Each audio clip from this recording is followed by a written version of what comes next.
Kyle from northwesturbanfarmer.com. Today we're going to take a look at some quick, easy, and cheap options for trellising plants. I've made a few here and we're going to walk through them and see how I made them, how much they cost, and how well they work. So let's get started. So here we've got our first type of trellis. This is what's called a teepee trellis, and it's made using just some plant support stakes. You can see here I've used some bamboo, and you can use 3 or 4, however you want. All you're going to do is you're going to put some stakes together, tie a rope around it, and spread out the feet and post them in.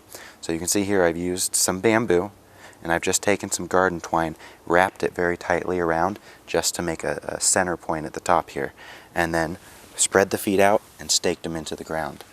Now what this is going to do, it's going to give you a pretty solid structure in a very limited amount of space. Then you can see I also added some more garden twine and wrapped it all the way around to the base. So that's going to give, here I have got some melons growing at the bottom, that's going to give them a chance to wind up and around this trellis, and it's going to be able to hold a good amount of weight in a very small space. Now this is just using 3 stakes, and these are bamboo stakes, which you can get for a pack of 5 for just a couple dollars, and then a whole roll of garden twine for just a couple more. This is probably a $5 trellis. Next here we have is just a standard string trellis, and I used, again, just the 3 pieces of bamboo. I tied the joints with some garden twine to give us a T-post, and did the same on the other side. And then I just ran pieces of twine down across the way. I wove an extra piece across, and that's going to give us a grid for these are snow peas to grow up the top of. Now this is not going to be quite as sturdy, but you're going to be able to spread it out over a much greater distance. So you can see I've got half a dozen different plants here that are all going to grow up this. As long as you don't have too much weight, this is going to be able to hold it pretty well. This is going to be just a little bit more than this first trellis because we're using more string, but we are covering a greater distance. So you're going to be building this for $5 to $10. Now here's a much more permanent trellis that I put together, and I'm hoping this is going to last me a number of years for just about anything I need to have trellised.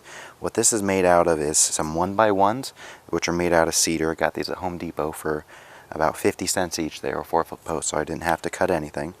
And then a piece of a 4x7 galvanized steel mesh. And these are, looks like about 4x4 inches. So they're not quite as small of a grid as I might like, but this piece of mesh only costs $6, and it's galvanized. So while you may get a little bit of rust, you're not going to have any degradation of the steel that's going to cause any issues seeping into the soil or anything like that. And then what I did was take zip ties to attach it to the 1x1. This came in a flat sheet. Once I got it home, all I did was I put down that piece of wood, stepped on it, and bent the mesh over it to create this this angle here.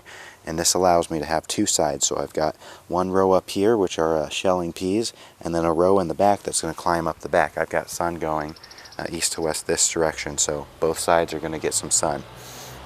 This is also going to last for a number of years, and as you can see, it's very sturdy. On the other side, we'd have no problem growing cucumbers or melons or anything heavy. This is a permanent solution, and it's going to last me a number of seasons. So adding up the wood and the mesh, you're looking at about $10 to $12 plus your zip ties to build this thing, and this is going to last more years than you'll need. So what we've seen here today is a very basic teepee trellis that we just used some bamboo sticks and some garden twine.